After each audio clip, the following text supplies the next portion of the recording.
నమస్తే. ఏపీ మంత్రి టీడీపీ నేత నారా లోకేష్ ఢిల్లీ పర్యటన చేయడం ఆలస్యం. ఎన్నో ఆశాజనకంగా పరిణామాలైతే జరుగుతున్నాయి. 2 రోజుల పాటు ఆయన ఢిల్లీలో పర్యటించగా అక్కడ లోకేష్ ఎన్డీఏ కీలక నేతలను కలిశారు.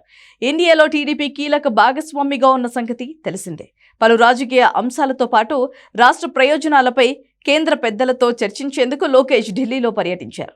గతంలో ఎప్పుడైనా ఢిల్లీకి సీఎం చంద్రబాబు వెళ్లేవారు. ఇప్పుడు నారా లోకేష్ వెళ్తుండటం చాలా ప్రాధాన్యం సంతరించుకుంది. నారా లోకేష్ కేంద్ర హోంమంత్రి అమిత్ షా పిలుపు మేరకు ఢిల్లీలో పర్యటించి వచ్చారు. ఆయన అలా ఢిల్లీ వెళ్లి వచ్చారో లేదో ఏపీ ఖజానాలోకి వేల కోట్లు వచ్చి పడ్డాయి. గత కేంద్ర బడ్జెట్లో ఎన్డీఏ ప్రభుత్వం ఆంధ్రప్రదేశ్ కు కావాల్సిన మేర నిధులను కేటాయించిన సంగతి తెలిసిందే. ఒక అమరావతి నిర్మాణం కోసమే 15,000 కోట్లు ప్రకటించారు. దీన్ని రుణం ద్వారా ప్రపంచ బ్యాంక్ ద్వారా ఇప్పిస్తున్నట్లుగా ప్రకటించారు. వాటికి కేంద్రమే పూచీకత్తుగా కూడా ఉంటుందని కేంద్ర ఆర్థిక మంత్రి నిర్మలా సీతారామన్ గతంలోనే స్పష్టం చేశారు.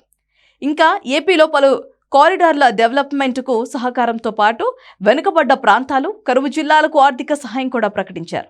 గత కేంద్ర బడ్జెట్లో ఇవి ప్రకటించగా తాజాగా వాటికి సంబంధించిన నిధులు ఏపీ ఖజానాలో పడుతున్నట్లుగా తెలిసింది. నారా లోకేష్ ఢిల్లీ పర్యటన తర్వాతనే ఈ పరిణామం చోటు చేసుకుంది. అంతేకాక ప్రపంచ బ్యాంక్ ప్రతినిధులు కూడా ఇటీవలే 2 సార్లు అమరావతిలో పర్యటించి చంద్రబాబును కూడా కలిసి వెళ్లిన సంగతి తెలిసిందే. రాజధాని నిర్మాణం కోసం వరల్డ్ బ్యాంక్ నుంచి కేంద్ర ప్రభుత్వం ఇప్పిస్తున్న 15,000 కోట్ల నిధులు కూడా అతి త్వరలో రానున్నట్లుగా సమాచారం. దీనికి సంబంధించిన ప్రక్రియ ప్రస్తుతం వేగవంతమైనట్లుగా తెలిసింది. మొత్తానికి నారా లోకేష్ ఢిల్లీలో అటు రాజకీయ అంశాలతో పాటు రాష్ట్ర ప్రయోజనాలను కూడా సెట్ చేసి వస్తున్నట్లుగా భావిస్తున్నారు.